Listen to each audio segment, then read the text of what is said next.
இப்ப வந்து இந்த 41வது கூட்டம், தொடர்ந்து 41 கூட்டம் நம்ம நடத்தி கொண்டு இருக்கிறோம். இன்னும் நம்ம வழக்கம் போல நம்ம பார்ட்டிசிபென்ட்ஸும் 13 பேர் ஆயிட்டாங்க.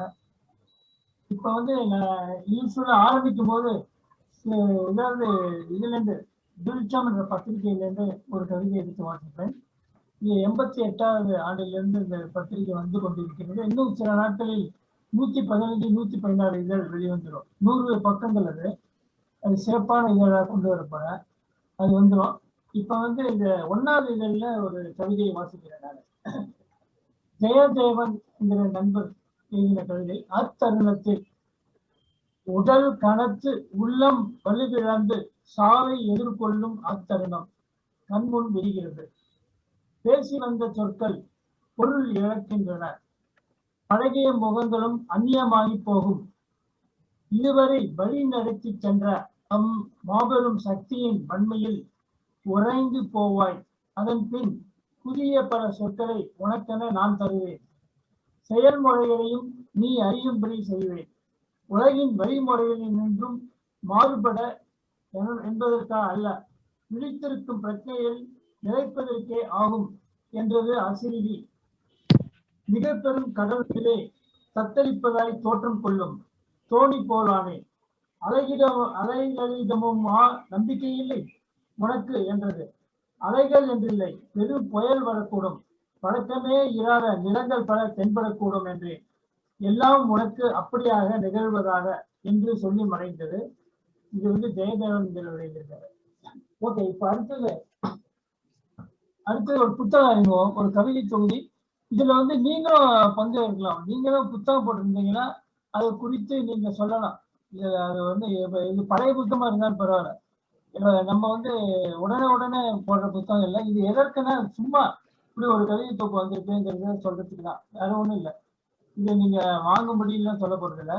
இப்ப வந்து உமாபதியின் ஒருத்தர் நண்பர், அவர் வந்து டெல்லியில் இருந்து வந்தான் வந்து கவிதை தொகுதி கொண்டு வந்திருக்காரு. இது விருட்ச வழிதான் வந்தது. இது முதல்ல வந்து 1991 வந்திருக்கு உமாபதி. அப்பதான் ஒரு தடவை அவரை சந்திச்சேன்.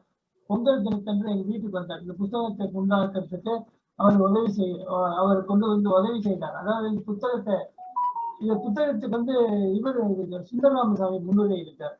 உமாபதியின் சொற்கள்ங்கிற பெயர்ல. இப்ப இதுல வந்து ஒரு முக்கியமான ஒரு கவிதையை வாசிக்கிறேன். முகங்கள்.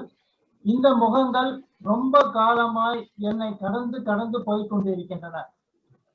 ஒன்றை போல் ஒன்றில்லாமல், துளிதொன்றை போல் இன்னொன்றில்லாமல் உருவம் கொள்வதில் சலிப்புற்று ஏய்த்து திரியும் மேகம் போல் என் முகம் எனக்கு தெரிந்த நாள் முதல் கொண்டே இன்று நிதானித்து பார்த்திருக்கிறேன். அழுக்கவே இல்லை. புத்தம் புதிய பனித்துளி மாதிரி என் முகம் காட்டும் எதிர்முகம். யோகியின் முகமும் காரிய சிறுத்தையுடன் என் முகம் காட்டும் இந்த முகங்களே என் நர்த்தனங்களுக்கான தளம். சதியுடன் சிதறி ஓயும் சதங்கைகள் எனக்கு ஆகா. விதவியின் முகம் போல் பொழியும் கால்கள் மௌனமாய் பாதைகள் வகுத்து ஓயும் அப்படிங்கிற இது மாதிரி ஒரு நிறைய கவிதைகள் இருக்கு. இந்த புத்தகத்தோடைய விலை 50 ரூபா. 80 பக்கம் வரைக்கும் இந்த புத்தகத்தோடைய கவிதைகள் இருக்கு.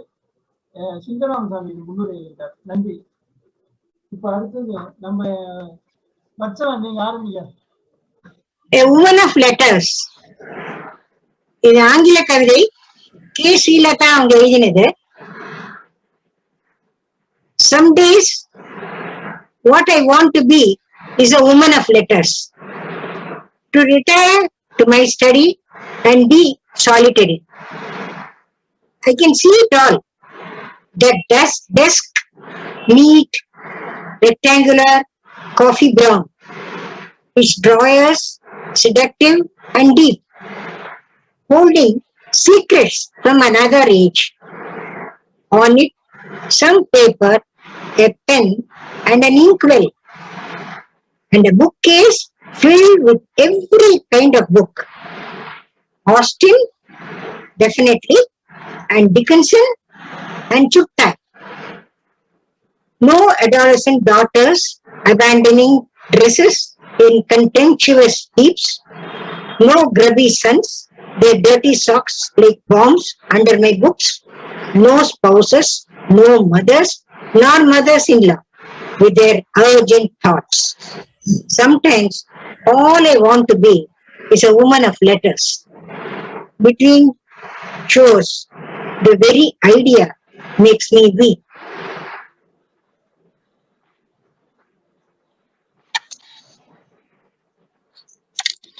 இது வந்து K Srilatha. She happens to be my daughter. அவங்க வந்து 12 வயசுல எழுத ஆரம்பிச்சிட்டாங்க. நான் என்னோட 48வது வயசா எழுதினேன். அதனால எனக்கு முன்னாடி அவங்க எழுத ஆரம்பிச்சிட்டாங்க கவிதை. அவங்க எப்பவுமே ஆங்கிலத்துல தான் எழுதியிருக்காங்க. இழப்புகள், இது என்னோட கவிதை. இழப்புகள். எனக்குள் உள்ள என்னை நான் அடையாளம் கண்டு கொள்ளவில்லை. நீயும் தான். நான் நீயானேன்? இல்லை, நீ உருவாக்கிய நானானேன். நான் எண்ணி இருந்தேன் என்னை எனக்கு பிடித்திருக்கிறது என, உனக்கும் தான் என. திடீரென்று ஒரு நாள் புரிந்தது அப்படி அல்ல என. எனக்குள் இருந்த பழைய எண்ணெயோ காணவே காணோம். எஞ்சி இருப்பது அடிவயிற்றில் கனன்றெறியும் தழலும், நீ இல்லாத சமயங்களில் குற்ற உணர்வின்றி தலைமாட்டில் நான் கயிற்று வைக்கும் நீ கட்டிய தாலியும் தான்.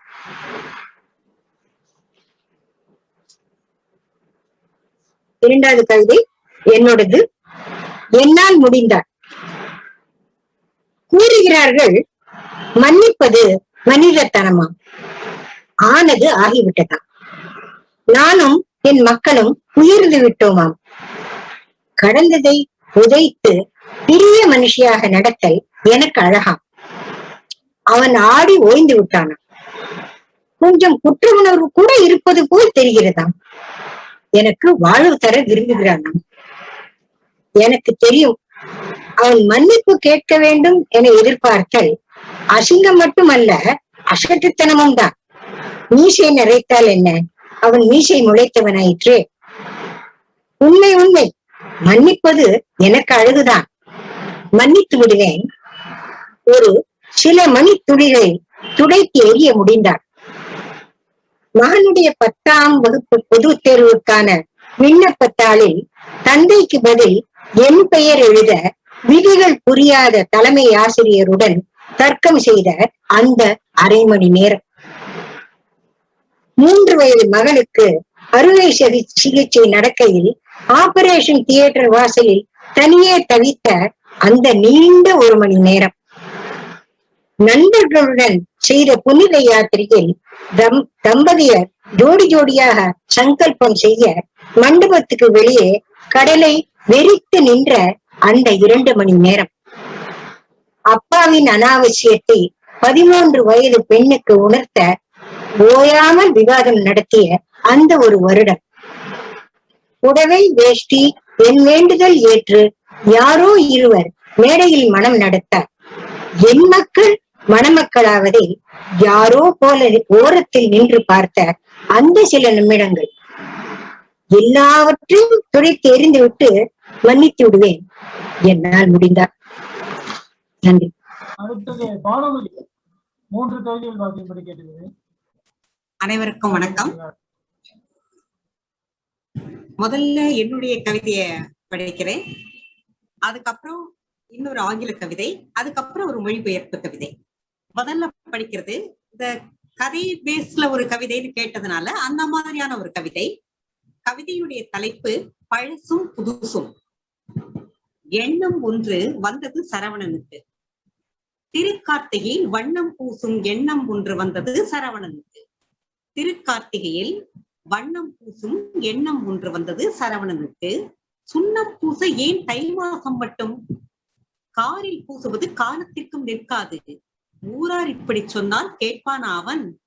பரணில் இருந்தவை கீழே இறங்க, கீழே இருந்தவை மேலே ஏற, கலவரம் கலவரம் ஒரே கலவரம். ஆடும் கோழியும் கூட புதுசு. மனையாளுக்கும் மக்களுக்கும் தங்களையும் மாற்றப் போகிறானோ என்ற அச்ச நடுக்கம். மனையாளுக்கும் மக்களுக்கும் தங்களையும் மாற்றப் போகிறானோ என்ற அச்ச நடுக்கம். நெல் பொரி அரிசி பொரி அவசியம். கல்லூரில் ஆட்டிய முறுமுறு வடையும் நெய்யும் பழமும் சேர்ந்த அப்பமும், ஏலம் முந்திரி பச்சை கற்பூரம் போட்ட பருப்பு பாயசமும், கோல விளக்கினில் இழுப்ப எண்ணெயும் இழைமா கோலமும், ஆசைகள் ஆசைகள் ஆனைகளாய் வரவர தவித்து போயினர் குழந்தைகள் பயந்து, ஆசைகள் ஆசைகள் ஆனைகளாய் வரவர தவித்து போயினர் குழந்தைகள் பயந்து, மயக்கத்துடன் கேட்டாள் மனைகாள், இத்தனை செய்தும் அதே கணவன் தானா? இத்தனை செய்தும் அதே கணவன் தானா? ஓகே, அடுத்த கவிதை ஆங்கில கவிதை. ஆனா நீங்க சுருக்கமா தமிழ்ல கொஞ்சம் சொல்லிட்டு அப்புறம் ஆங்கிலத்துல சொல்லுங்க. இத ஒரு அப்சர்வேஷன் தான். இந்த கவிதை வந்து என்னத்த சொல்றது அப்படின்னாக்க, கடல் கடல் சார்ந்து, கடலை நம்ம எப்படி பாக்குறோம்? ஒரு மனிதன் கடலை முதல்ல பார்க்கும் போது அவனுடைய அதுக்கான பிரமிப்பு அவனுக்கு ஏற்படுறது. அவன் கடவுளை நினைக்கிறான், அந்த கடலை வெற்றி கொண்ட மனிதனையும் நினைக்கிறான், அதுல நடக்கக்கூடிய வாணிபத்தை நினைக்கிறான். அதை பத்தி அந்த மாதிரியான ஒரு கவிதை தான், ஒரு காட்சிப்படுத்தக்கூடிய ஒரு கவிதை. இந்த கவிதையை எழுதினது ஏ நடராஜன்கிறவர், என்னுடைய அப்பா. அவர் வந்து முதல்ல லா காலேஜ்ல வந்து ஜாயின் பண்ணிட்டு பீச்சை பார்த்த போது எழுதினது. என்ன மாதிரியே 22 வயசுக்குள்ள எல்லாத்தையும் முடிச்சுட்டார், கவிதை கதை எழுதுறது எல்லாத்தையும். அதுக்கப்புறம் அவர் தொடரல, நான் இப்ப தொடர ஆரம்பிச்சிருக்கேன், அவ்வளவுதான். 2 பேருக்கும் அது ஒண்ணுதான் வித்தியாசம். The sea, oh time server of humanity, when I see you move as the river empties its enormous wealth in hurry, I hear in full voice the noble preceptor's glory. I hear in full voice the noble preceptor's glory. Your vastness is the time seminary, rich in its lore, acclaiming to the world that the gospel of Lord divine is the only binding doctrine in this chaotic world. Is the only binding doctrine in this chaotic world. Inspiring thoughts pass nonchalantly in the fictic mind as I watch the ever splashing billows making humdrum noise. As I watch the ever splashing billows making humdrum noise, and as they reverberate, rolling huge mountainous waves of foamy green once again replenishing the vast main throughout, hardy men standing right upon the sandy shore triumphantly have essayed you ever rushing mighty waves and conquered the infinite distance with their maritime docks, enabling luxurious liners set sail with the oar, enabling luxurious liners set sail with the oar. Thank you. அடுத்த கவிதை மொழிபெயர்ப்பு கவிதை. இந்த கவிதை வந்து நவநீதா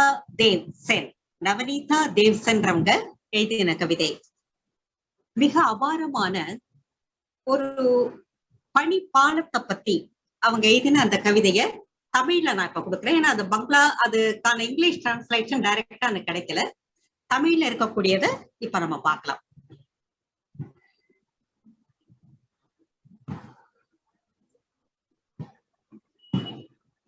இந்த கவிதையினுடைய தலைப்பு வந்து நினைவின் மர்மங்கள்.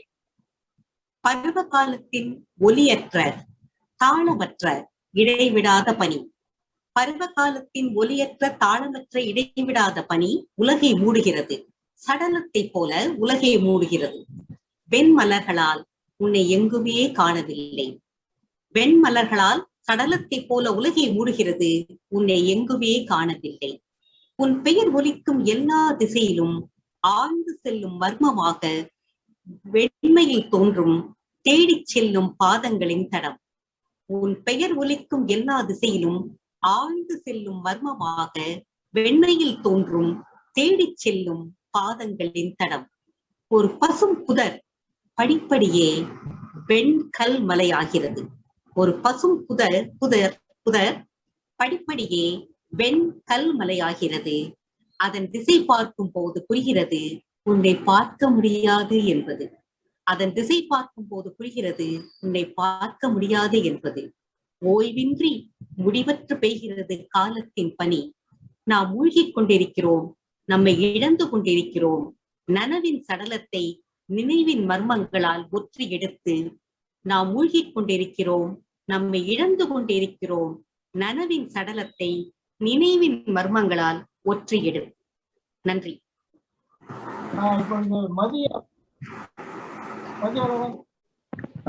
தலைப்பு, முதல் கவிதை தலைப்பு காதல். காதல் ஒற்றை நிலவிடம் நம்மை பேச வைக்கும். மூளை சொர்க்க கனவுகளை வைக்கும். கிறுக்கன் மட்டுமல்ல, காதலில் விழுந்தவனும் நட்சத்திரங்களை எண்ணிக்கொண்டிருப்பான். ஞாபக ரதம் அவளை சுற்றி சுற்றியே வலம் வந்து கொண்டிருக்கும். நினைவு பறவை தன் துணையை தேடி வானில் திரியும். பாகற்காய் கூட இனிக்கும். பார்க்கும் இடமெல்லாம் அவள் பிம்பம் தோன்றும். மேகம் தூது போகும், வெண்மதி சாமரம் வீசும். வாழ்க்கை வசந்தமாகும், நாட்கள் ஓடி போகும். இடப்பாகும் அவளுடையதாகும், சிவ தத்துவம் புரிந்து போகும்.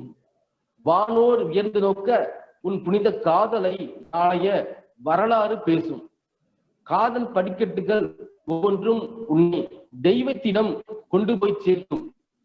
ஜெயித்தவர்களிடம் கேட்டுப்பார், அவர்களில் பாதி பேர் காதலில் தோற்ற கதையை உனக்கு சொல்வார்கள். காதலை பாவம் என்றால் பிரம்மன் ஆண் என்று பெண் என்று மீன் படைத்தான். புனிதத்தின் மீது காரி உமிழ்பவர்களை கணக்கில் சேர்க்காதீர்கள்.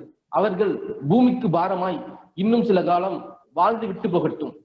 வாருங்கள் மனிதர்களே, நாமெல்லாம் காதல் விருட்சத்துக்கு நீர் வார்த்து செல்வோம். காதலிக்காதவர்களுக்குத்தான் கடவுளே எழுதினாலும் அது கவிதையாக தெரியாது. இங்கு மாளிகைகள் மண்மேடாகும். காதல் மட்டுமே காலத்தை வென்று ஜீவித்திருக்கும். அடுத்த கவிதை சக்தி உலா. இந்த உலகமே அவளுடைய கருவறைதான். இவ்வுலகம் அவளுடைய தாய்ச்சி விளையாட்டு என்று நாம் உணர்வதே இல்லை. ஓடுகின்ற நதிக்கெல்லாம் பெண்ணின் பெயரையே வைத்து அழைக்கின்றோம். அவள் வாழ்ந்த நிலம் தாய் நாடாகிறது. அவள் பேசும் மொழி தாய்மொழியாகிறது. பூமி தாய் பிச்சைக்காரனை கூட பாரமாக நினைப்பதில்லை. கடலனை குறிப்பிட்ட நபர்களுக்கு என்று எண்ணி வாரி கொடுப்பதில்லை. மழையே மண் பார்த்து பெய்யாத போது தாயுள்ளம் மட்டும் எப்படி வேதம் பார்க்கும்? இன்னாருடைய மகளாகவும் இன்னாருடைய மனைவியாகவும் ஆணை வைத்தே அவள் அடையாளம் காணப்படுகிறாள். கூண்டுக்குள் கிளியினை பழக்கி வைத்தாலும் அது பறத்தலை ஒருபோதும் மறக்காது. கைவிலங்கை உடை தெரிந்து விசாலமான வானை அளப்பவர்களைத்தான் பாரதி புதுமை பெண் என்றாள். அடுக்களை கரிபடிந்த தாய்மார்களை வருடத்தில் இந்த ஒரு நாளாவது நாம் நினைத்து போற்றுவோம். தன்னை எரித்து தரணிக்கு ஒளி தரும் மெழுகுவர்த்தி அவள். நம்மிடம் பிரதிபலன் ஒன்றும் எதிர்பார்க்க மாட்டாள். பின்தூங்கி முன் எழுபவளை ஒரு நாளும் நான் தூங்கி பார்த்ததில்லை. என்னுடைய அடுத்த மூன்றாவது கவிதை தலைப்பு கதவுகள் கணக்கெடுப்பதில்லை நுழைபவர்களையும் வெளியேறுபவர்களையும். கதவு கடந்து செல்ல வேண்டிய வழி, அதுவே இலக்கல்ல. மூடப்பட்டிருக்கும் கதவுக்கு உள்ளே மனிதர்கள் இல்லாவிடனும் தனிமையை அறிந்த வெற்றிடமாவது இருந்து கொண்டிருக்கும். காத்திருங்கள், தாழ்பாலை திறக்க காலதாமதம் ஆகலாம். தன்னிச்சையாய் நுழைவதும் வெளியேறுவதுமாய் இருப்பவர்கள் செய்யும் காரியங்களுக்கு கதவுகள் பொறுப்பேற்காது. நானே வழி என்று இருமாப்பு கொள்ளாது. தயங்கி நிற்காதீர்கள். 1000 பேர் கடந்து சென்ற வழி இது. எதற்கு கதவுகள் என்கிறார்களே, கருவறை எதற்கென்று கேட்பார்களா? புத்தர், இயேசு, காந்தி கூட கதவுகள் வழியை உள்ளே தான். கண்ணுடையவர்கள் காண்பீர்கள், காதுடையவர்கள் கேட்பீர்கள். இதற்கு மேல் என்னால் விளக்க முடியாது. தேடி கண்டு கொண்டவர்கள் உலகை மாயை என்கிறார்கள். உங்கள் கைகளில் விளக்கு இருக்கிறது. இருட்டை விழுங்க. கடக்க வேண்டிய தூரம் கடந்ததில் சேரும்.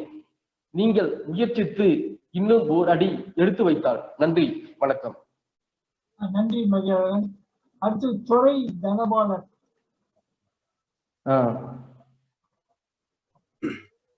இது கதைகளின் அடிப்படையில் எழுதப்பட்ட பாடல்கள் என்பதால் மிக எளிமையான சிறிய பாடல்களாக எழுதியிருக்கிறேன்.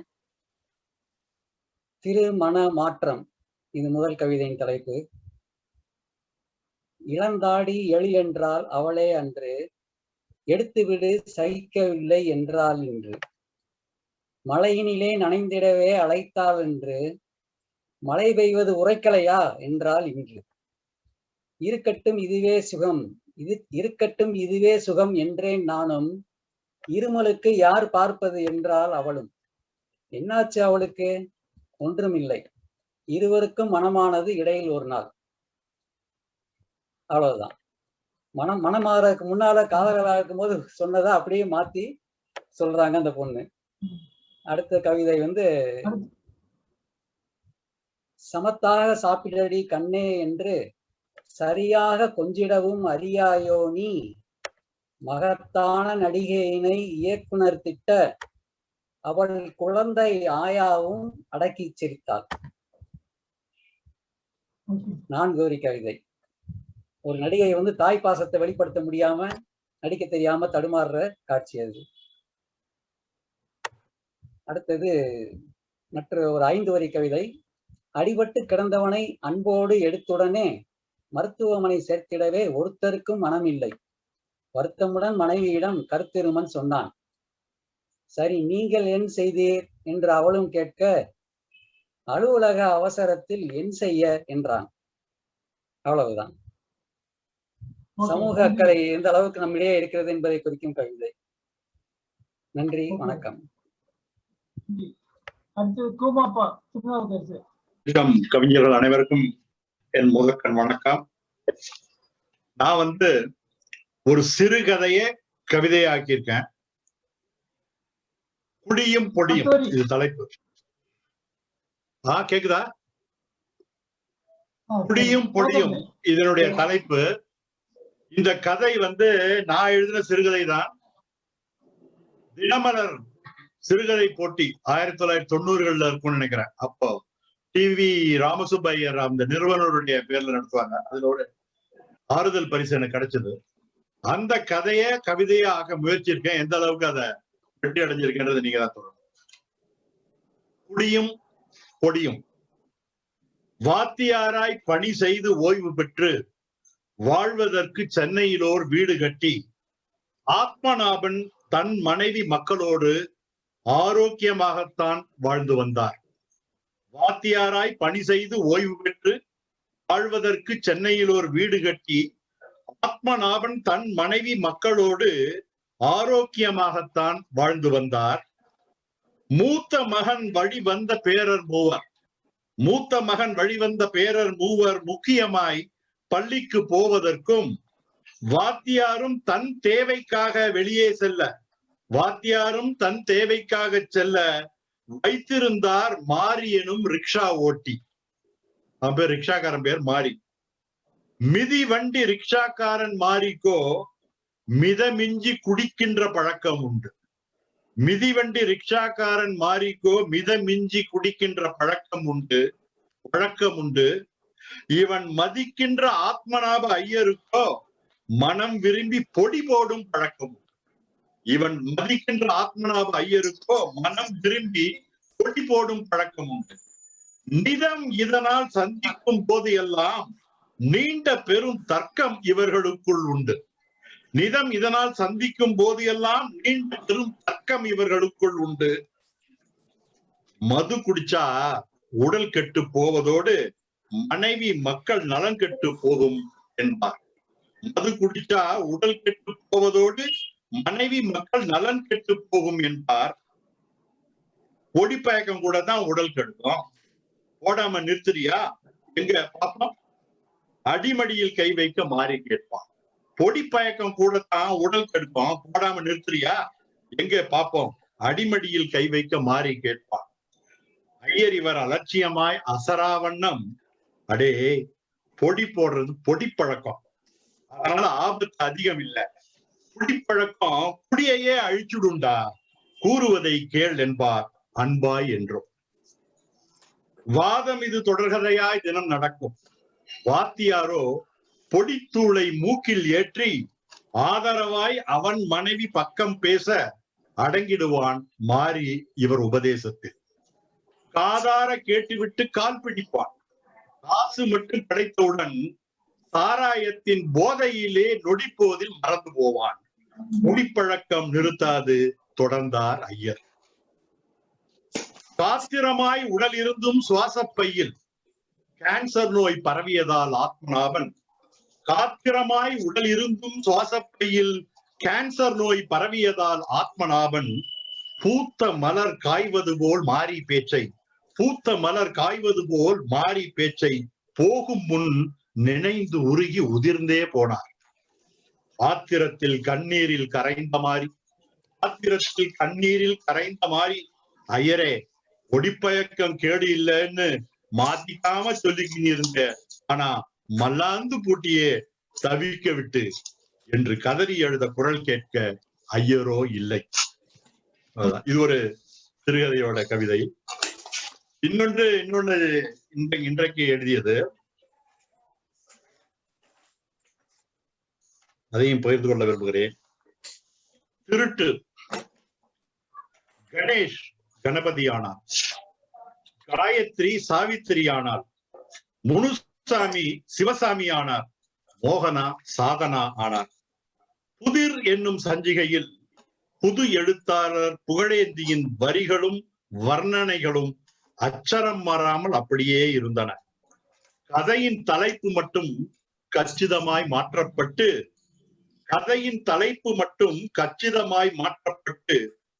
போன ஆண்டு போட்டிக்கு அனுப்பிய களவுக்கு திருட்டு என்ற பெயர் சூட்டு. சபாஷ், சரியான தலைப்பு தான் என்றான் சுபாஷ் நண்பர் புகழேந்தியிடம் நக்கலாக. எழுத்தாளர் பெயரை இதில் ஏன் மாற்றினார்கள்? புகழேந்தி மனசுக்கு இது புரிந்து விட்டது புதிராக. நன்றி. ராயச்செல்லப்பா.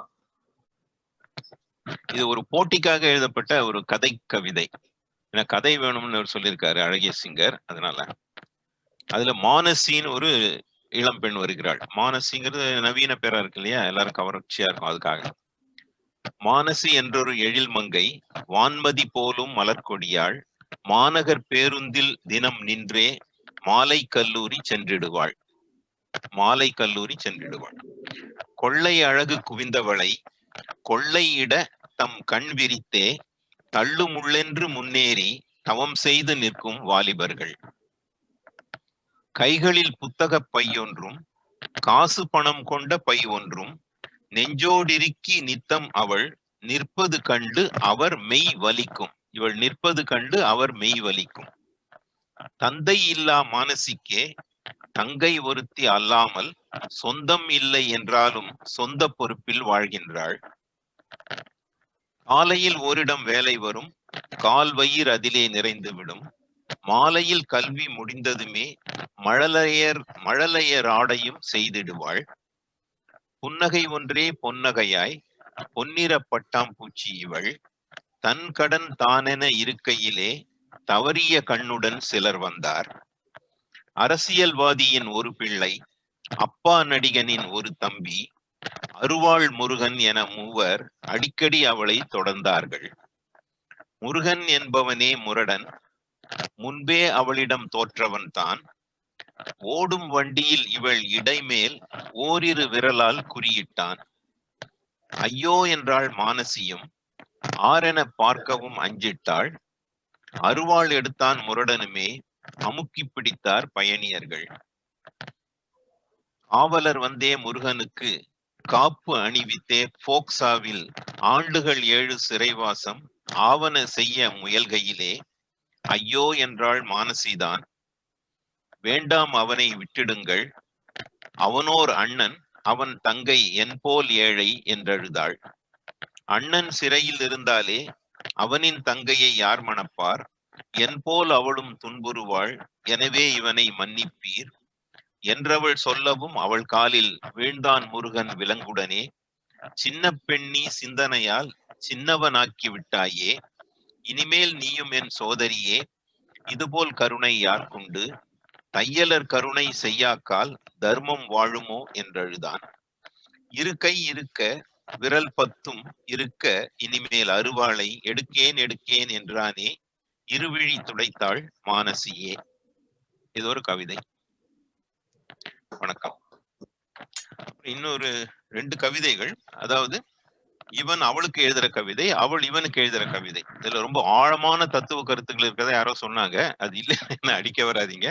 அப்படி என்ன தத்துவ கருத்து இருக்குன்னு எனக்கு பிறகு சொல்லுங்க, ஏன்னா எனக்கு புரியல. நான் எழுதினதுதான். அவளுக்கு ஒரு கவிதை. நான் நானாக இருந்தேன், நீ நீயாக இருந்தாய். நான் நானாக இருந்தேன், நீ நீயாக இருந்தாய். நான் நானாக இருந்ததால் நீ பார்த்தாய், நீ நீயாக இருந்ததால் நான் பார்த்தேன். என் பெற்றோரும் உன் பெற்றோரும் பார்த்தனர், நானும் நீயும் நாம் ஆனோம். ஆனாலும் நீ நீயாக இருந்தாய், நான் நானாக இருந்தேன். சிறு ஊடலுக்கு பின் நீ நீயாகவும் நான் நீயாகவும் ஆனோம். நான் நானாகவும் நீ நானாகவும் ஆவதும் கூடும் எதிர்வரும் நாளில். இதுல ஒரு தத்துவ கருத்து இருக்கு இல்லையா? அதுக்கு அவள் எழுதுற பதில் கவிதை. நான் நானாக இருந்த போது நீ வந்தாய், நீதானே வந்தாய். நீயும் நானும் நாமான போது என்னின் நானை நான் தெரியாதவள், உன்னின் நானை நீ புரியாதவன். என்னின் நானை நான் தெரியாதவள், உன்னின் நானை நீ புரியாதவள். உன்னிடம் எனக்கு பிடித்ததில் உன் மீசையும் ஒன்று, என்னிடம் பிடித்ததை சொன்னதுண்டா இன்னதென்று. என்னில் பாதியும் உன்னில் பாதியும் இன்னொன்றான பின் அந்த இரவில் நான் அள்ளி கொண்டதை இந்த பகலில் எப்படி கேட்கிறாய்? காசு தேடல் நீ காரம் கழித்தாய், கையில் மழலை என் காலம் தின்றது. என்றாவது அவனுக்கு இடுப்பு கழுவினாயா? சீருடை திருத்தி பொத்தான் தைத்தாயா? எந்த மிஸ்ஸை இவனுக்கு பிடிக்கும், எந்த மிஸ்க்கு இவன் பிடிப்பான், எந்த நண்பன் இவனை கிள்ளினான் கேட்டாயா? நாளை அவனுக்கு என்ன தேர்வு தெரியுமா உனக்கு? மாமனார் மாமியார் மைத்துனர் நாத்தனார் யார் பேசினாலும் உரைக்குள் மூடிய கத்தியாய் ஒளிவாய் நீ. கேடயம் தாங்குவது நானன்றோ? எனக்கும் ஆசைதான் என்னை மீட்டெடுக்க, உனக்குள்ளிருந்து என்னை விடுவிப்பாயா ஒரு கணம். இது வந்து ஒரு பெண்மணி எழுதின கவிதை, டெல்லியில இருந்த ஒரு பெண்மணி எழுதிய கவிதை. நான் 91ல, நீங்க புத்தகம் அமைச்சீங்களா, 991ல தலைநகரில் தமிழ் கோயில்கள்னு அங்க இருக்கிற டில்லி கவிஞர்களுடைய கவிதையை தொகுத்து புத்தகம் வெளியிட்டு இருந்தேன். மதுவந்தி அவர்களுக்கு தெரிந்திருக்கலாம். அதுல ஒரு கவிதை, சீதா விஜின்னு அவங்க பேரு. வானமுகட்டினில் கோலம் கண்டேன், அதை வண்ண நிலாவென்று பின் அறிந்தேன். வண்ண நிலாவின் நடுவினிலே ஓர் தன்மை முகம் வந்து தோன்றிற்றம்மா. தோன்றிய முகத்தின் அழகினையே நான் சொல்லிட ஒரு நா போதாதம்மா. ஆன்ற புலவர்கள் வந்தாலும் அவள் அழகினை சொல்லிட சொல்லியது. அகன்ற நெற்றியின் நடுவினிலே ஒரு சிவந்த திலகம் கொண்டிருந்தாள். வளைந்த புருவமும் அவள் விழிக்கே ஒரு வடிவழகாக திகழ்ந்ததம்மா. கண்களின் அழகினை கவி வடிக்க நான் கவிஞனாக பிறக்கவில்லை. கனிந்த பார்வையில் பல்பொருளும் அங்கு காண கிடப்பதை கண்டிருந்தேன். சிந்திய அவள் சிறு புன்னகையில் என் சிந்தையை நான் பறி கொடுத்தேன் அம்மா. எண்ணி பார்த்த அச்சிரிப்பில் ஓர் ஏளனமும் கலந்திருந்ததம்மா. இத்தனை அழகையும் கொண்ட முகம் என் இமையின் அசைவில் மறைந்ததம்மா. எவ்விடம் சென்றே தேடிடுவேன், ஓ எழில் நிலவே துணை செய்யாயோ. இந்த கவிதையை எழுதினவர் வந்துட்டு என்னுடைய மனைவி. சுரேஷ். ரைட். மாலை வணக்கம் அனைவருக்கும். மூணுமே என்னோட கவிதை தான். ஏதோ இழந்தது அப்படிங்கிற தலைப்புல, அது ஒரு கணா காலம். சிறு குழந்தைக்கு கதை மிக அவசியம். பாட்டி சொல்லி தட்டி கொடுத்தல் தூங்கிவிடும் உண்மை என்று. அது ஒரு கணா காலம். சிறு குழந்தைக்கு கதை மிக அவசியம். பாட்டி சொல்லி தட்டி கொடுத்தல் தூங்கிவிடும் உண்மை என்று. ஒரே ஒரு காட்டிலே என ஆரம்பித்து யானையும் பூனையும் சிறுத்தையும் சிங்கமும் மாறி மாறி வந்தாலும் கேள்வி இல்லை. ஒரே ஒரு காட்டிலே என ஆரம்பித்து யானையும் பூனையும் சிறுத்தையும் சிங்கமும் மாறி மாறி வந்தாலும் கேள்வி இல்லை. பாட்டியின் அரவணைப்பு அவசியம் தேவை. தூங்கி கதை சொன்னால் பாட்டி தூங்கி கதை சொன்னால் எழுப்பிவிடும் பாட்டியை. கொல்லாத தருணம் இது. பாட்டியின் அரவணைப்பு அவசியம் தேவை. தூங்கி கதை சொன்னால் எழுப்பிவிடும் பாட்டியை. கொல்லாத தருணம் இது.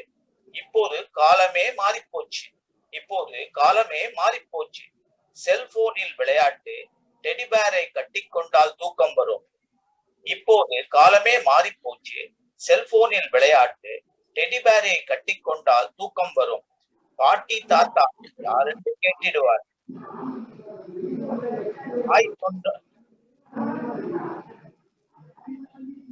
தாய் சொல்ல டாடி மம்மி. குழந்தை வளர்க்க வேலைக்கு ஆயா. ஒட்டி உறவாட மறந்தே போகும். பாட்டி தாத்தா யாரென்று கேட்டிடுவார். தாய் சொல்ல டாடி மம்மி. குழந்தையை வளர்க்க வேலைக்கு ஆயா. ஒட்டி உறவாட மறந்தே போகும். ஏதோ இழந்தது அறியாது வளர்ந்தது. ஏதோ இழந்தது அறியாது வளர்ந்தது. அடுத்தது கரையோரம் ஒரு கவிதை. ஒரு ஆற்றங்கரையின் ஓரத்துல நீர்நிலையில் நின்ற கொக்கு சட்டென்று தாழ பறந்து துள்ளும் மீனை கவ்வி உண்ட அடுத்த மீனுக்கு தவமானது. நீர்நிலையில் நின்ற கொக்கு சற்றென தாழ பறந்து துள்ளும் மீனை கவ்வி உண்ட பின் அடுத்த மீனுக்கு தவம் இருந்தது. தூண்டில் போட்டு அமர்ந்தவன் மறுபடி சுத்தி மீன் கூடையில்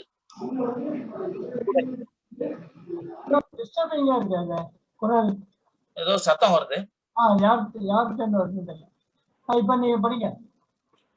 தூண்டில் போட்டு அமர்ந்தவன் மறுபடி சுத்தி வீச கிடைத்த மீன் கூடையில் தூண்டிலில் புழு வைத்து காத்திருக்க கரையோரம் சிலர் முங்கி நீராட விளையாட கால் மட்டும் நனைக்க ஓர் குழு, உடலெல்லாம் நனைக்க ஓர் குழு, துவைக்கும் வேலை தனியே நடக்க மணலில் சடுகுடு ஆட்டம் கூச்சலோடு. மணலிலே சடுகுடு ஆட்டம் கூச்சலோடு. காரசாரமான விவாதம் சதசில் 6 பேர். காரசாரமான விவாதம் சதசில் 6 பேர். ஏகாந்தமாக கைபிடித்து நாங்கள் நடந்தோம் தனியே அப்படின்னு அவன் காதலியோட போறத பத்தி சொல்றான். இது நியாயமா போச்சுங்கிறது ஒரு பக்க கதையை நான் கவிதையா மாத்திருக்கேன். நியாயமா போச்சுன்னு 3வது கவிதை. சிற்றுண்டில்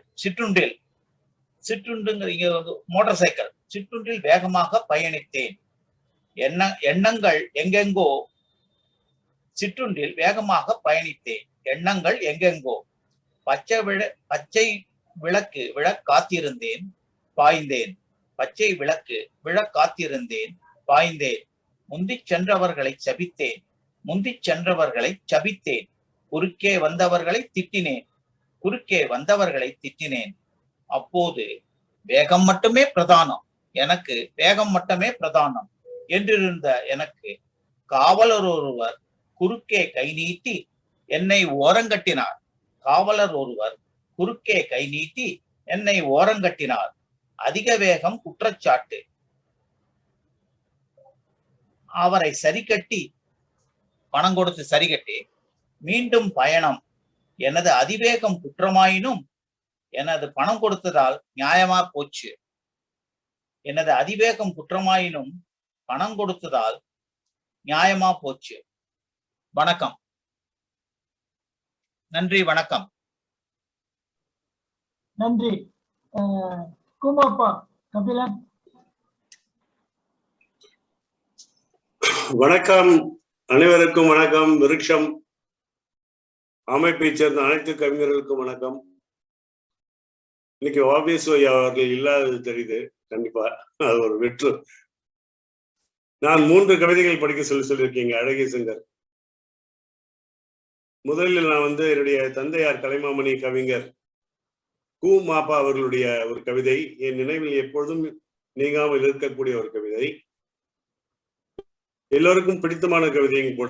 ஒரு சொல்லை வைத்து கூட ஒரு கவிதை படைக்கலாம் என்று அந்த காலத்திலே முதற் குறள் என்ற தலைப்பிலே என்னுடைய தந்தையார் எழுதிய பாடல். இங்கா என்ற ஒரு சொல்லை வைத்து எழுதியிருக்கின்றார். 2 பொருள்பட. இங்கே 12 நாள் எத்தனையோ தொல்லைகளால் ஏங்கி குமைந்தேன் இறப்பால் விடுபட்டேன். இங்கே 12 நாள் எத்தனையோ தொல்லைகளால் ஏங்கி குமைந்தேன் இறப்பால் விடுபட்டேன். அங்கே போய் விண்ணுலகில் ஆண்டவனின் பொன்னடியை அண்டி மகிழ்ந்தேன், அமைதி நிலையுற்றேன். எண்ணம் போல் நம் உயிரை எத்திவிட்டு பந்தாடும் ஈசன் என்னை பார்த்தான். வண்ணமலர் வாய் திறந்து வற்றாத கருணையுடன் வந்ததரா உன்னேரம் வாழப்போ என்று உரைத்தான். எங்கே என கேட்க எண்ணினேன், எங்கே என கேட்க எண்ணினேன், அக்கணமே இங்கே மறுபிறவி எய்துவிட்ட மெய் உணர்ந்தேன். அக்கணமே இங்கே மறுபிறவி எய்துவிட்ட மெய் உணர்ந்தேன். இங்கா என அழுதேன், இங்கா என அழுதேன். இச்சொல் புரியாமல் என் தாய் பசி எனவே எண்ணி முதற் பால் தந்தாள் என்று முடித்திருப்பார் இந்த கவிதை. அடுத்து கவியரசு கண்ணதாசன் அவர்கள் கடைசியாக பாடிய கவிதை. அமெரிக்காவிலே அவர் பாடும் பொழுது கடைசியிலே தமிழ்தான் நான் வாழ்ந்தேன், தமிழால் நான் வாழ்ந்தேன் என்று அவர் முடித்த கவிதை. தான் பெற்ற பிள்ளையை ஏன் பெற்றோம் என்றுதான் தாய் அன்று மாண்டு போனாள். தான் பெற்ற பிள்ளையை ஏன் பெற்றோம் என்றுதான் தாய் அன்று மாண்டு போனாள். தந்தையும் இப்பிள்ளை உருப்படாது என்றுதான் கனவிலே வந்து போனார். தந்தையும் இப்பிள்ளை உருப்படாது என்றுதான் கனவிலே வந்து போனார். ஊன் பெற்ற இந்த உயிரை கொடுத்த இறைவனும் உயரத்தில் நின்று கொண்டான். ஊன் பெற்று இந்த உயிரை கொடுத்த இறைவனும் உயரத்தில் நின்று கொண்டான். உதிரத்தின் அணுவிலே தமிழனை மட்டுமே என்னுடன் வந்து நின்றாள். உதிரத்தின் அணுவிலே தமிழனை மட்டுமே உறவாக வந்து நின்றாள். வான் பெற்ற பேர் போல், வான் பெற்ற பேர் போல் யான் பெற்ற தமிழிலே வாழ்கிறேன் வண்ணமையிலே. வான் பெற்ற பேர் போல் யான் பெற்ற தமிழிலே வாழ்கிறேன் வண்ணமையிலே என்று அமெரிக்காவிலே கவியரசு கண்ணதாசன் அவர்களுடைய எழுதிய கவிதையினை இங்கே படைப்பதில் நான் பேர் கொள்கின்றேன். மூன்றாவதாக, நான் வங்கியில் பணிபுரிந்ததனாலே அப்பொழுதெல்லாம் விழாத ஒன்று இப்பொழுது விழுந்திருக்கிறது என்பதனாலே அதற்கு ஒரு கவிதை. தலைப்பு நீங்களே முடிவு செய்து கொள்ளலாம் என்றாலும் கட்டாய ஓய்வு, VRS என்ற தலைப்பிலே கொடுத்திருக்கின்றேன். தொட்டிலில் நான் கிடந்த போது என்னை தொடாமலே எட்டி நின்று நீ என்னை ரசித்தாய். தொட்டிலே நான் கிடந்த போது என்னை தொடாமலே எட்டி நின்று நீ என்னை ரசித்தாய். மழலை பருவத்தில் மிட்டாய் சுவைக்கவும், மழலை பருவத்தில் மிட்டாய் சுவைக்கவும், பிள்ளை பருவத்தில் நான் பட்டாணியை கடிக்கவும், இளைஞன் ஆனதும் நான் எலும்பை உடைக்கவும், இளைஞன் ஆனதும் நான் எலும்பை உடைக்கவும், எனக்காக நீ எண்ணற்ற சிரமங்கள் எடுத்தாய். எனக்காக நீ எண்ணற்ற சிரமங்கள் எடுத்தாய். பொதுவாக நான் உனக்கு எதுவும் பெரிதாக செய்யாததால், பொதுவாக நான் உனக்கு எதுவும் பெரிதாக செய்யாததால் பொறுத்து பொறுத்து பார்த்த நீ, பொறுத்து பொறுத்து பார்த்த நீ மனம் வெறுத்து போய் பொதுத்துறை வங்கி பணியாளனை போல, பொதுத்துறை வங்கி பணியாளனை போல பொங்கி எழுந்தாயோ, பொதுத்துறை வங்கி பணியாளனை போல நீயும் பொங்கி எழுந்தாயோ. கட்டாய ஓய்வெடுத்து காணாமற் போனாயோ சொல் என் கடவாய் பல்லே. கட்டாய ஓய்வெடுத்து காணாமல் போனாயோ சொல் என் கடவாய் பல்லே என்று நான் ஒரு கவிதை எழுதி முடித்திருந்தேன். 3 கவிதைகளையும் வாசிப்பதற்கு வாய்ப்பு கொடுத்த அழகிய சிங்கருக்கும் விருட்சம் அமைப்புக்கும் நன்றி கூறி நிறைவு செய்கின்றேன். ராமானுஜர் அம்மா, போர்க்களத்திலிருந்து தனியாக வரக்கூடிய அந்த குதிரையை பார்த்து, நீ என்னை தேடாதே, அதன் முதுகை தடவி விடு, அதன் வாய் வழி வரக்கூடிய நுரையை வழித்து விட்டு அதற்கு தேவையான நீரை கொடு, அது பருகட்டும், ஏனென்றால் அது இன்னொரு வீரனுக்கு பயன்படுத்தும். அடுத்த கவிதை. மரம் ஓய்வெடுக்க விரும்பினாலும் காற்று அதை சும்மா விடுவதில்லை. அதோடு ஒட்டி நான் ஒன்று எழுதினேன். மனிதன் ஓய்வெடுக்க விரும்பினாலும் கைபேசியவனை சும்மா விடுவதில்லை என.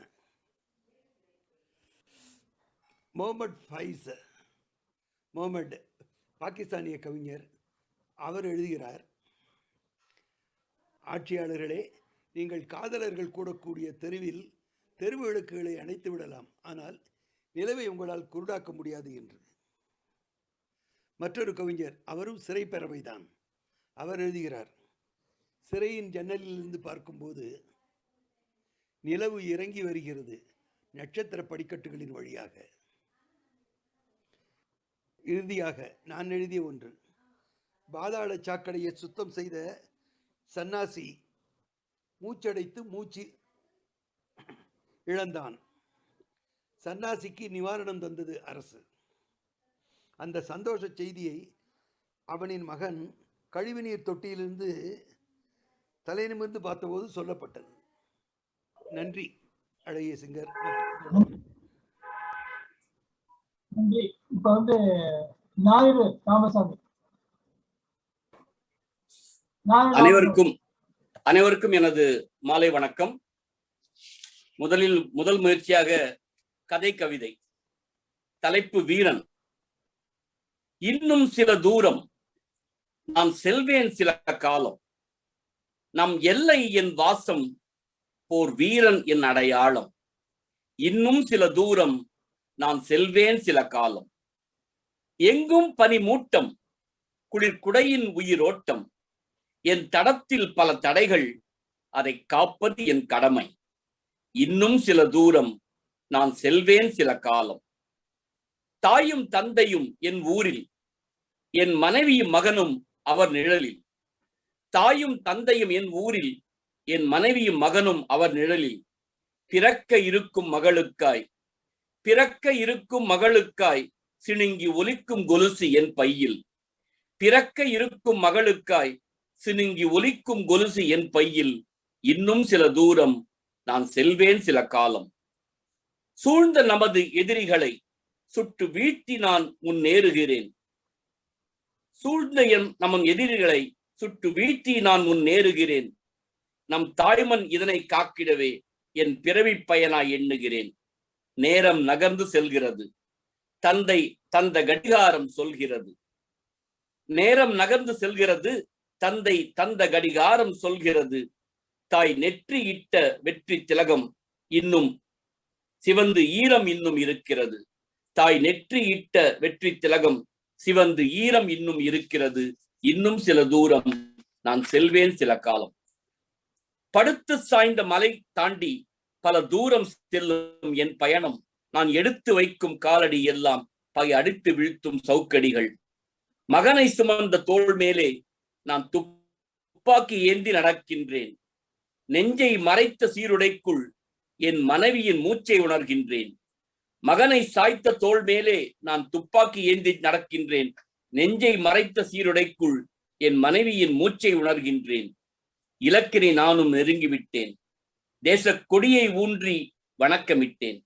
இலக்கனை நானும் நெருங்கிவிட்டேன், தேச கொடியை ஊன்றி வணக்கமிட்டேன். உடல் முகம் திரும்பி பார்க்கின்றேன், உடல் முகம் திரும்பி பார்க்கின்றேன். கண்முன் எதிரியின் துப்பாக்கி. இது ஒரு கதை கவிதை என்ற ஒரு சிறிய முயற்சி. அடுத்த கவிதை கூவல். கூவிக்கொண்டே இருக்கின்றான், எதையோ கூவிக்கொண்டே விற்கின்றான். அவன் கூச்சல் யாருக்கு கேட்கிறது? அவன் கூச்சல் யாருக்கு கேட்கிறது? போட்ட கூச்சலில் என்ன கிடைக்கிறது? கூவிக்கொண்டே இருக்கின்றான், எதையோ கூவிக்கொண்டே விற்கின்றான். வயிறு பிழைக்க கூவுகிறான், தன் குடும்பம் வாழ கூவுகிறான். அவன் வறுமை இன்னும் போகவில்லை, அவன் வறுமை இன்னும் போகவில்லை. பல ஆண்டுகளாக கூவுகிறான், கூவிக்கொண்டே இருக்கின்றான், எதையோ கூவிக்கொண்டே விற்கின்றான்.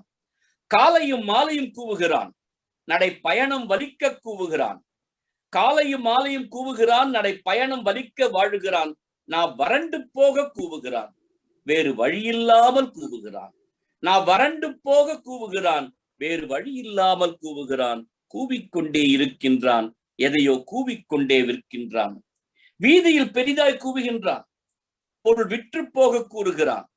அவன் முற்றிய பசியில் கூவுகிறான், எதிர் அழைப்பை நோக்கி கூவுகிறான். கூவி பிழைப்பதை தவம் போல அவன் செய்து கொண்டே இருக்கின்றான். அவன் குரலை கேட்டு வாருங்கள். கூவி பிழைப்பதை தவன் போல அவன் செய்து கொண்டே இருக்கின்றான். அவன் குரலை கேட்டு வாருங்கள். அந்த கூவல் மெதுவாய் அடங்கட்டும். மூன்றாவது கவிதை ஒரு இசைப்பாடல். இது நேற்று முகநூலில் நான் பதிவிட்டது. அதை மறுபடியும் இந்த விருட்ச மரங்களை படிப்பது பெருமடைகிறேன்.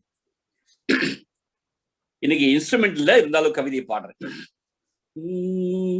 விழித்தால் கிடைக்கும் புது வழி உனக்கென பிறக்கும், அழைத்தால் கிடைக்கும் புது உலகத்தின் கதவுகள் திறக்கும். விழித்தால் கிடைக்கும் புது வழி உனக்கென பிறக்கும், அழைத்தால் கிடைக்கும் புது உலகத்தின் கதவுகள் திறக்கும். காலம் கையை கட்டும் உந்தன் முன்னாலே கனவும் கண் திறக்கும் உண்மை என்றாலே, காலம் கையை கட்டும் உந்தன் முன்னாலே கனவும் கண் திறக்கும் உண்மை என்றாலே, பொழுது விழியும் புறப்பட்டு வா வா, விழித்தால் கிடைக்கும் புது வழி உனக்கென பிறக்கும். இதய துடிப்புக்கு உழைப்பென்று பெயர் கோடு, வியர்வை துடிக்கின்ற தனியொரு பட்டம் கோடு, பார்வை விழுகின்ற பக்கம் முந்தன் கண்களேடு, சேரும் இலக்குனை பச்சை குட்டி முத்தமிடு, வெளிச்ச வரப்பில வீரம் கொண்டு வா வா, விழித்தால் கிடைக்கும் புது வழி உனக்கென பிறக்கும். நேற்று முச்செடுத்து வருவதில் பயனில்லை, நாளை கருவுக்கு சட்டமிடும் காலமில்லை, விடியல் வீரலுக்கு மோதிரத்தை பொட்டு வீடு, முடியும் என்னும் வீதை மந்திரத்தின் பாட்டை ஏடு, கொடிகள் பறக்கட்டும் வெற்றி தொட வா வா, விழித்தால் கிடைக்கும் புது வழி உனக்கென பிறக்கும், அழைத்தால் கிடைக்கும் புது உலகத்தின் கதவுகள் திறக்கும். காலம் கையை கட்டும் முந்தன் முன்னாலே, காலம் கையை கட்டும் முந்தன் முன்னாலே, கனவும் கண் திறக்கும் உண்மை என்றாலே, கனவும் கண் திறக்கும் உண்மை என்றாலே, பொழுது விடியும் முன்னே கூறப்பட்டு வா வா, விழித்தால் கிடைக்கும் புது வழி உனக்கென பிறக்கும். வணக்கம். அடுத்தது ஜானகிராமன், கே ஜானகிராமன். அனைவருக்கும் வணக்கம். வாழ்வியல் மாற்றம். இலையாலான ஆடையை அணிந்தது போய் துளையாலான ஆடையை அணிவதும், கிட்டிப்புல் விளையாட்டு தொலைந்து கிரிக்கெட் விளையாட்டு வந்ததும் வாழ்வியல் மாற்றமே. இயற்கை குளத்தில் நீச்சல் அடித்தது போய் ரப்பர் குளத்தில் நீச்சல் அடிப்பதும், ஏரிக்கரையில் இலவசமாக இளங்காற்றை அனுபவித்து ஏசி காற்றை இன்ஸ்டால்மெண்டில் அனுபவிப்பதும் வாழ்வியல் மாற்றமே. பானையில் உணவு சமைத்ததை மறந்து பட்டனை தட்டி உணவு சமைப்பதும், அரக்கத்தனமான கணினி ஜனனமும் கைக்குள் அடங்கிய இத்தருணமும் வாழ்வியல் மாற்றமே. கரும்பலகில் எழுதிய எழுத்து போய் விசை பலகையில் வந்ததும், கூட்டு குடும்பத்தில் இருந்த தொலைபேசி தனி குடும்பத்தில் கைபேசியானதும் வாழ்வியல் மாற்றமே. வானொலியில் கேட்ட காலம் தொலைந்து காணொலியில் காணும் காலம் வந்ததும் வாழ்வியல் மாற்றமே. வீதியில் கும்மாளமிட்டு கூடியிருந்தது போய் வீட்டில் குந்தியிட்டு தனித்திருப்பதும் வாழ்வியல் மாற்றமே. காலத்தோடு வாழ்வது மாற்றமே, கனிவோடு வாழ்வது ஏற்றமே. வியர்வியல் விடியல். விவசாயியின் வியர்வையில் விளைச்சல், மருத்துவனின் வியர்வையில் உயிர்ப்பித்தலும் விடியலே. விஞ்ஞானியின் வியர்வையில் கண்டுபிடிப்பும் விடியலே. நெசவாளனின் வியர்வையில் துணியும் விடியலே. உழைப்பாளனின் வியர்வையில் ஊதியமும் விடியலே. உடலின் வியர்வையில் உழைப்பும் விடியலே. இலையின் வியர்வையில் மழையும் விடியலே. படைப்பாளனின் வியர்வையில் சமூகத்தின் விடியலே. ஆசிரியன் வியர்வையில் மாணவன் நற்பண்புகள் விடியலே. மாணவன் வியர்வையில் நற்குடிமகனாவது விடியலே. வியாபாரியின் வியர்வையில் வருமானமும் விடியலே. வீரனின் வியர்வையில் வெற்றியும் விடியலே. அரசனின் வியர்வையில் நல்லாட்சியும் விடியலே. எழுதுகோலின் வியர்வையில் எழுத்தும் விடியலே. காவலர்களின் வியர்வையில் கடமையும் விடியலே. தாயின் வியர்வையில் தாய்மையும் விடியலே. தந்தையின் விடியலில் குடும்பத்தின் விடியலே. சிற்பியின் வியர்வையில் சிலையும் விடியலே. நன்றி ஐயா. நன்றி நன்றி. அடுத்தது நீலகண்டன்.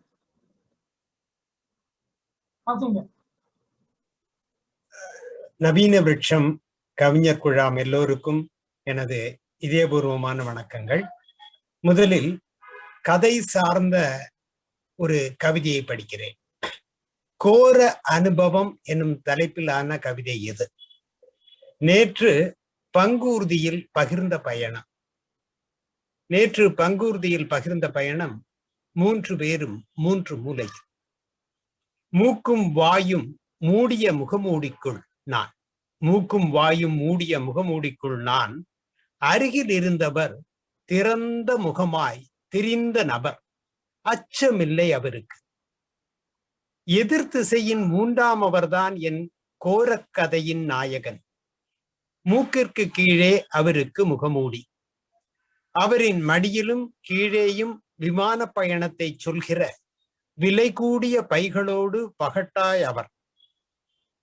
என்னோடு 3 பேரையும் நான் காந்தியின் 3 குரங்குகளாய் மனதில் நினைத்து சிரித்தேன்.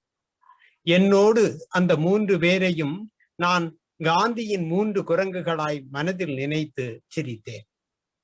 எதிராளிக்கு தொலைபேசி அழைப்பு வந்தது. மூக்கிற்கு கீழிருந்த முகமூடியை முழுவதுமாய் திறந்து பேசத் தொடங்கினார். ஆமா, இப்போதான் விமான நிலையத்திலிருந்து வருகிறேன். சென்னையிலேதான் இருக்கிறேன். விமான நிலையத்தில் சொன்னார்கள் 15 நாட்களுக்கு தனிமையில் இருக்க வேண்டும் என்று. ரிஸ்க் வேண்டாம் என்று வீட்டிற்கு போக மாட்டேன், விடுதியில்தான் தங்குவேன் என்றான். திறந்த முகத்துடன் எவ்வளவு பரந்த மனது!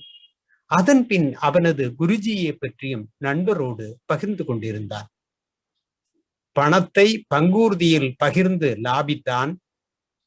திறந்த வாயிலாய் கிருமிகளை பங்கூர்தியில் பகிர்ந்தான். பணத்தை பங்கூர்தியில் பகிர்ந்து லாபித்தான். திறந்த வாயிலாய் கிருமிகளை பங்கூர்தியில் பகிர்ந்தான். குடும்பத்திற்காக. பாவம் அவனது குரு. அடுத்ததாக நிதி மூலம் என்ற ஒரு கவிதை, 2வது கவிதை. பாலங்களை கடக்கும் போது நதிகளை காணவில்லை, பாலங்களை கடக்கும் போது நதிகளை காணவில்லை, புதைந்து போன நிதிகளும் வளைந்தோடும் மீன்களாய் வாகனங்கள் தான் தெரிகின்றன. புதைந்து போன நிதிகளும் வளைந்தோடும் மீன்களாய் வாகனங்கள் தான் தெரிகின்றன. நதிக்கரையோரம் பிறந்த நாகரிகங்கள் பாலங்களின் மேல் ஓலமிட்டு செல்கின்றன. நதிக்கரையோரம் பிறந்த நாகரிகங்கள் பாலங்களின் மேல் ஓலமிட்டு செல்கின்றன. அடுத்து ஒளியின் பாதை என்ற 3வது கவிதை. எரிகிற விளக்கு எரிந்து கொண்டுதான் இருக்கும். எரிகிற விளக்கு எரிந்து கொண்டுதான் இருக்கும். எரிவதில்லை ஒளி, சுடுவதும் இல்லை. கரியில் இருந்து எழுந்தாலும் கருப்பாவதும் இல்லை, நெருப்பாவதும் இல்லை. எரிவதில்லை ஒளி, சுடுவதும் இல்லை. கரியிலிருந்து எழுந்தாலும் கருப்பாவதும் இல்லை, நெருப்பாவதும் இல்லை. ஒரு வழி பாதையும் இல்லை. இருண்ட வெளியெங்கும் இடரின்றி பாயும் ஒளி. இருண்ட வெளியெங்கும் இடரின்றி பாயும் ஒளி ஒளிர்ந்து கொண்டிருப்பதுதான் ஒளியின் இயல்பு. நன்றி, வணக்கம். அடுத்தது நாகேந்திர பாரதி.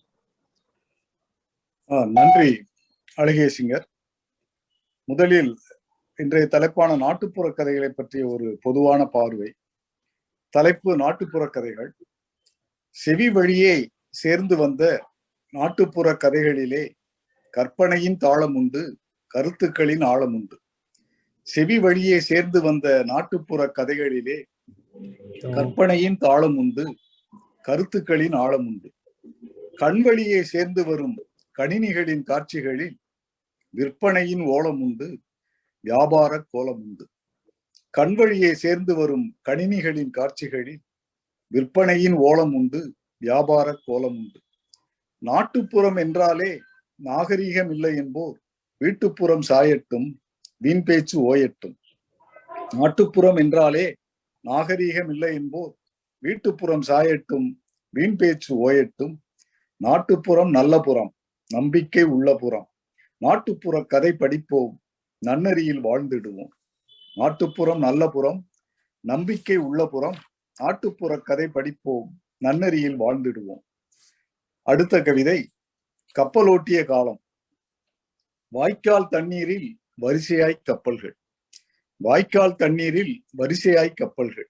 சில மூழ்கி போகும், சில சீறி பாயும். சில மூழ்கி போகும், சில சீறி பாயும். கப்பலோடு சேர்ந்து வரப்போற மூடி, கப்பலோடு சேர்ந்து வரப்போற மூடி. வழிக்கு விழுந்து அடிபட்ட காயங்கள், வழிக்கு விழுந்து அடிபட்ட காயங்கள். காகித கப்பலின் அடையாள சின்னங்கள், காகித கப்பலின் அடையாள சின்னங்கள். அடுத்து கடைசியாக ரெண்டும் கெட்டான். பார்வையில் பிரியம், பேச்சில் விஷமம். பார்வையில் பிரியம், பேச்சில் விஷமம்.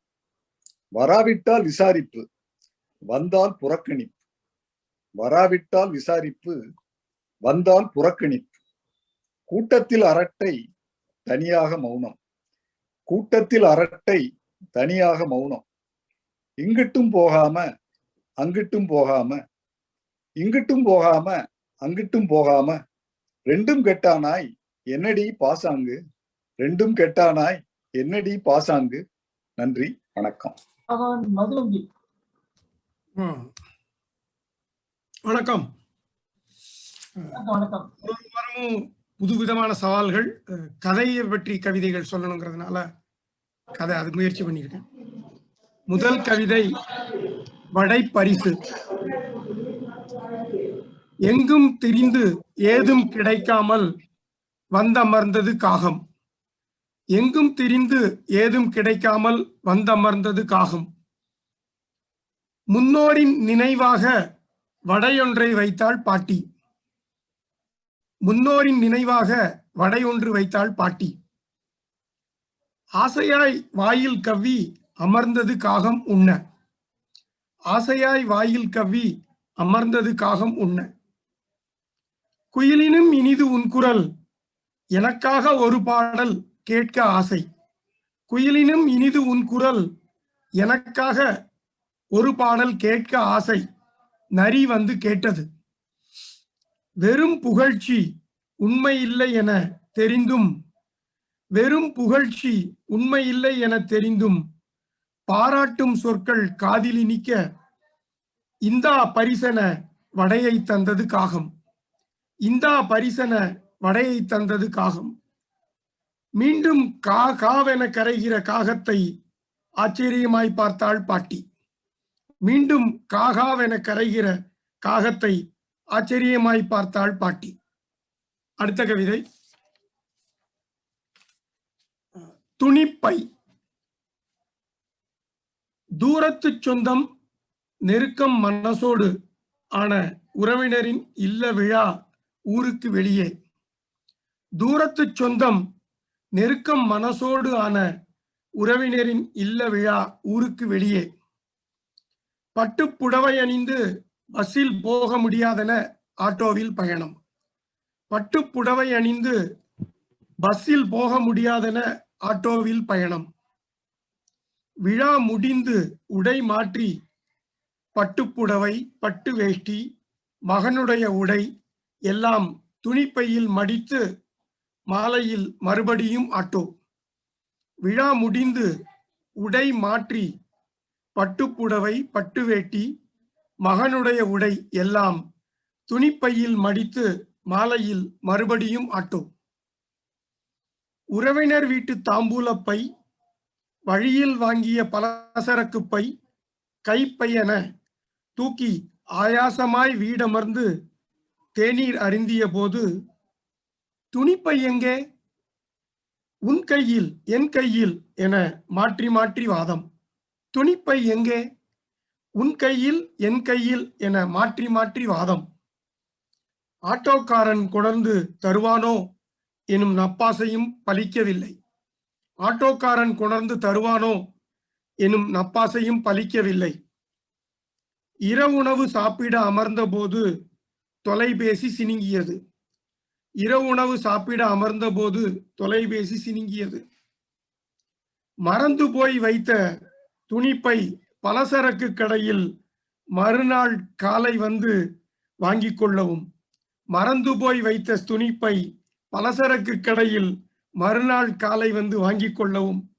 உறவினர் சொன்னதும் பளிச்சென வெளிச்சம் நம்பிக்கை பூத்தது. உறவினர் சொன்னதும் பளிச்சென வெளிச்சம் நம்பிக்கை பூத்தது. நன்றி. நன்றி. நன்றி நன்றி. அடுத்து சுந்தரராஜன். நான் என்னுடைய கவிதையை வாசிக்க துவங்குகிறேன். ஒரு கதை பாடல் வேண்டும் என்று கேட்டார் நண்பர் அழகேசிங்கர். ஒரு கதையுடன் சின்ன ஒரு இசையும் வருகிறது, கேளுங்கள். தலைப்பு ஆடா தொடா இலை. ஆடா தொடா இலையே அரைச்சி போட்டான், அந்த காயமெல்லாம் மாயமாக மறந்து போச்சு. ஆடா தொடா இலையே அரைச்சி போட்டான், அந்த காயமெல்லாம் மாயமாக மறைஞ்சு போச்சு. முந்தா நாள் காலையில மாடு வாங்க போகையிலே, முந்தா நாள் காலையில மாடு வாங்க போகையிலே, கந்த வந்தான் கத்தி கந்த வந்தான், கந்த வந்தான் கத்தி கந்த வந்தான். ஜோக்கு மேல உள்ள காசு அள்ளித்தாடா இல்ல பல்லத்தாடா என்று கந்தங்கேட்டா கத்தி கந்தங்கேட்டா, கந்தங்கேட்டா கத்தி கந்தங்கேட்டா. காசு மேல ஆசையால இல்லே என்ன மாடன் இல்லே என்ன, காசு மேல ஆசையால இல்லே என்றான் மாடன் இல்லே என்றான். ஆளு வரும் சத்தம் கேட்டு ஓட போனா கந்தன் ஓட போனா, ஆளு வரும் சத்தம் கேட்டு ஓட போனா கந்தன் ஓட போனா. போகும் முன்னே மாடனுக்கு தடியால் தந்தான், மூங்கி கடியால் தந்தான், முதுகில் பலமாய் தந்தான். போகும் முன்னே மாடனுக்கு தடியால் தந்தான், மூங்கில் கடியால் தந்தான், முதுகில் பலமாய் தந்தான். வலி தாங்க முடியாமலே ஓடி வந்தான் மாடன் ஓடி வந்தான், மருந்து தேடி வந்தான். நாட்டு வைத்தியம் அரைமுனியும் தடவி பார்த்தா, முதுக தடவி பார்த்தா, நாட்டு வைத்தியம் அரைமுனியும் தடவி பார்த்தா, முதுக தடவி பார்த்தா, முதுக தடவி பார்த்தா. அப்புறம் ஆடா தொடா இலைய அரைச்சி போட்டா, அந்த காயமெல்லாம் மாயமாக மறைஞ்சு போச்சு. ஆடா தொடா இலைய அரைச்சி போட்டா, அந்த காயமெல்லாம் மாயமாக மறைஞ்சு போச்சு.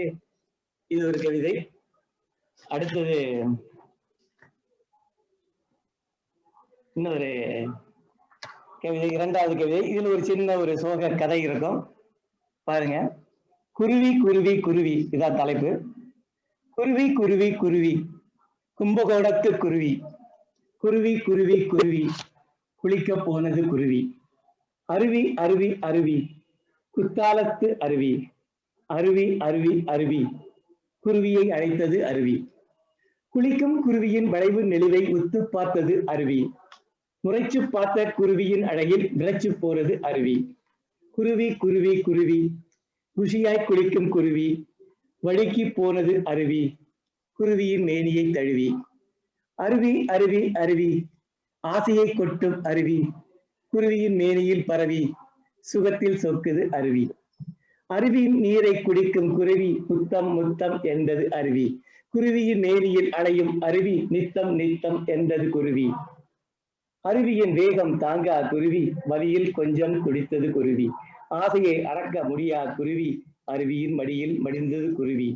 குருவியின் அழகை மறவா அருவி, குருவியின் அழகை மறவா அருவி, குருவியின் நினைவை மனதில் மருவி, குருவியின் கனவை நெஞ்சில் நிறுவி, பெருகி கொட்டுது கண்ணீர் அருவி, பெருகி கொட்டுது கண்ணீர் அருவி. நன்றி. அடுத்தது ஒரு இன்னொரு கதை பாடல் ஒண்ணு தோடிச்சு. இது கொஞ்சம் பழைய பாடல், ஆனா இது என்னுடைய பாடல் இல்ல, வேற ஒருத்தவங்களுடைய பாடல். ஒரு அம்மையார் எழுதின பாடல். அந்த அம்மையாருடைய பெயர் ஒக்கூர் மாசாத்தியார். இவர்களை போல ஒரு பவர்ஃபுல் கதை எழுதின ஒரு கவிதை இதுவரைக்கும் நான் கேள்விப்பட்டதே இல்லை. அந்த கவிதையை உங்களுக்காக படிக்கிறேன்.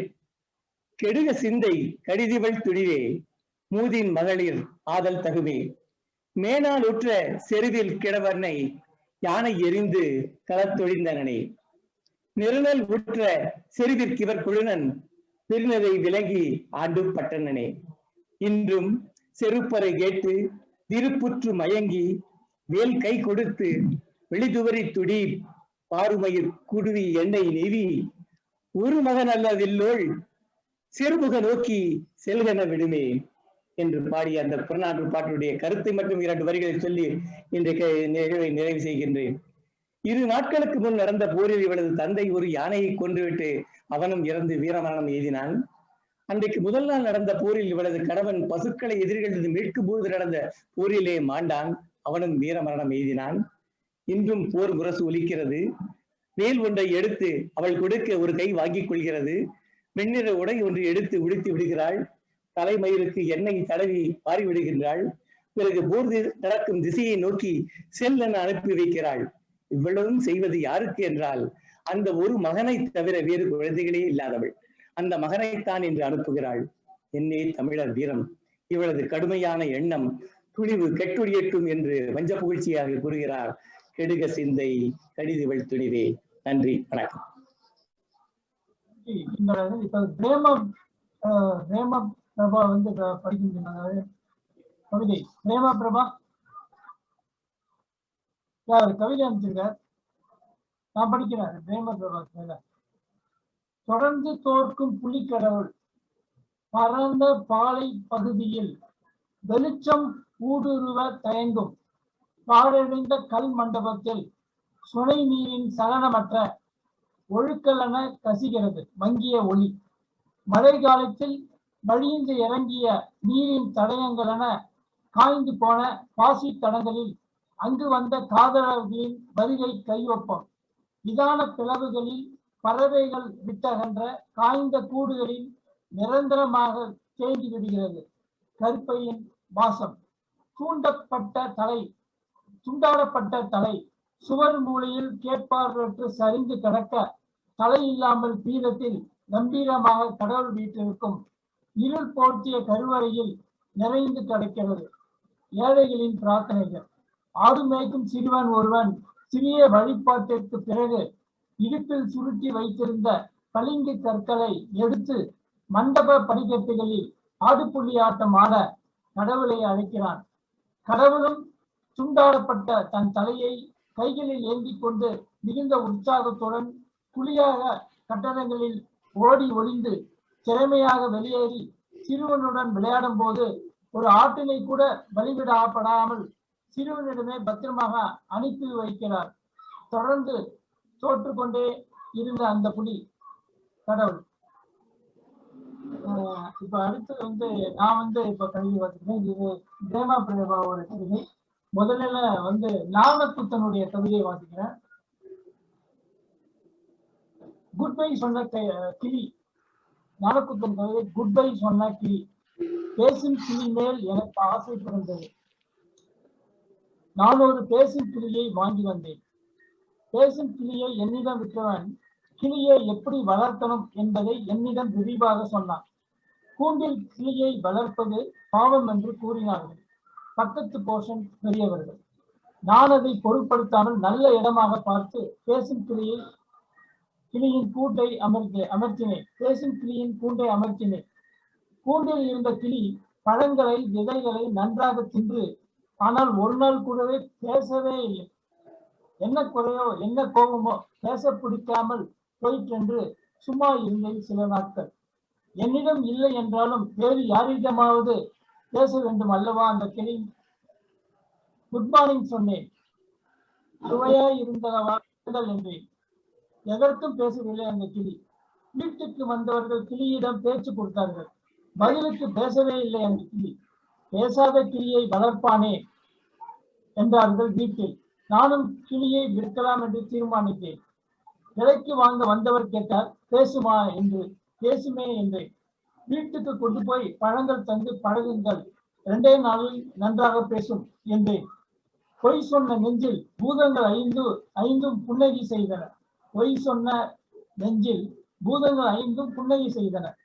விலைக்கு பெற்றவர் கிளியுடன் கூண்டை பெற்றுக்கொண்டு புறப்படும் போது திடுக்கிட்டு போனேன். குட் பை என்றது அந்த கிளி. இது ஞானக்குத்தனுடைய சமசான கவிதை. அடுத்தது என்னுடைய கவிதை சறுக்கு மரம் சொல்லிட்டு இதை நான் ஒரு சின்ன கற்பனையோட அந்த கதையை எழுதியிருப்பேன்.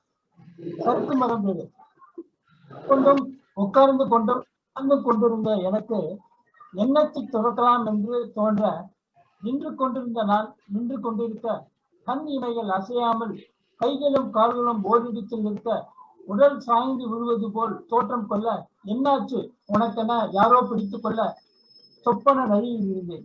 விழுந்த இடத்தில் அப்படியே கிடக்க எல்லோரும் அலறி கட்டிடம் பிடிகெடுக்க என்னை ஒருவாறு படுத்த வாக்கில் சயனித்து வைக்க எல்லோரும் என்னையே பார்க்க கண்களில் நீர். பார்க்க சகிக்காத யாரோ ஒருவர் கண்களை மூட சௌகரியமாய் படித்தார் போல் இருந்தேன். கொஞ்ச நேரத்தில் மருத்துவர் வர நாடி சுத்தமாய் ஓடிக்கொண்டிருக்க உடம்பை அப்படி இப்படி தட்டினார். ஒன்றுமில்லை இவருக்கு, வெறும் பாசாங்கு என்று கூறி சென்றார். எல்லோரும் என்னை விட்டாகல. பெண் மாத்திரம் என்னை சுவற்றில் சாய்த்து சறுக்கு மரம் விளையாட பையன் தலைமையில் அமர்ந்து தலைமையில் பிடித்திருக்க இவரை வழிக்கு கொண்டு வர தெரியும் எனக்கென்று சத்தமிட்டு அவள் வரவே விழித்தேன் கண்களை அகலமாய். ஒரு சரக்கு மரண கவிதை. அடுத்தது 3வது கவிதை ஒரு மொழிபெயர்ப்பு கவிதை. நார்மன் மெக்கே அப்படிங்கிற ஒரு கவிதையை மொழிபெயர்த்திருக்கார். என்னன்னா MS ராமசாமின்னு ஒருத்தர், அவர் இப்போது இல்லை, அவர் தான் இது மொழிபெயர்த்திருக்கார். கவிஞன்கிற தலைப்பு. சம்பவங்கள் அவனை நெருக்கடியான நிலையில் தள்ளி துன்புறுத்தினார். வறுமை, சமூகம், நோய் எல்லா பக்கங்களிலிருந்தும் அவனை தாக்கினார். அவற்றால் அவனை மௌனமாக்க முடியவில்லை. கல்லறிப்பட்ட காக்கை முன்பு ஒருபோதும் நினைத்தே இராத வகையில் எல்லாம் தப்பி பிழைக்க வழி காண்பது போல முன்னை விட மேலும் பல கவிதைகள் அவன் எழுதினான். எல்லாம் வெவ்வேறாக. இப்போது சிரமம் இல்லாத சமநிலையில் பறப்பதை தொடரும் முன் மக்களின் தலைகளுக்கு மேல் அவர்கள் வீசி எறியும் கற்கள் தன் மீது படாத உயரத்தில் சில சமயங்களில் திடீரென அவன் தடுமாறுகிறான், தடைப்பட்டு நிற்கிறான், பக்கவாட்டில் சுழல்கிறான். இதில் என்ன ஆச்சரியம்? நார்மன் மெக்கே ஒரு பிரபல ஸ்காட்லாந்து கவிஞர். தனது 75வது வயதில் 26/2/1987 காலமான இவர் 13 கவிதை தொகுதிகள் வெளியிட்டுள்ளார். இத்தொகுதியிலிருந்து பல கவிதைகள் இதுவரை வெளியிடாத இருந்த 100 கவிதைகள் கொண்ட ஒரு கவிதை தொகுதியை 1985 வெளியிட்டார். இதற்கு இங்கிலாந்து அரசின் தங்க பதக்கம் அளிக்கப்பட்டது. அதான் இதோடு முடிய இந்த கவியரங்கம். இப்போது